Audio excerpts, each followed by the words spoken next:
আজ সকাল সকাল পূজা সেরে চলে এলাম রান্নাঘরে।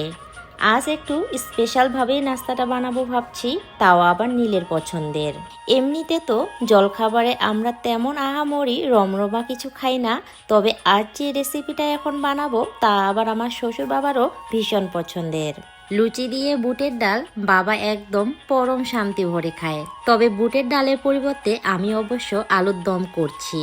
কম সময়ে হওয়ার জন্যই করছি, কারণ বেলা এদিকে আবার অনেকটাই হয়েছে।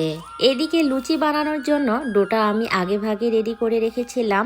এরপর ছোট ছোট করে লেচি কেটে যতটা পেরেছি গোল করে বেলে নিয়ে এক এক করে ডুবো তেলে ভেজে নিচ্ছি। মিডিয়াম আঁচে গরমা গরম তেলে বলা যায় প্রতিটা লুচি কিন্তু ফুলে ফেপে উঠেছে। এরপর এই গরমা গরম অবস্থাতেই পরিবেশন করলাম খাওয়ার টেবিলে। প্রায় অনেক দিন পর এমন পছন্দের খাবার দুজনে মুখে নিতেই হৃদয়ে যেন এক নিমিষেই ভরে উঠল।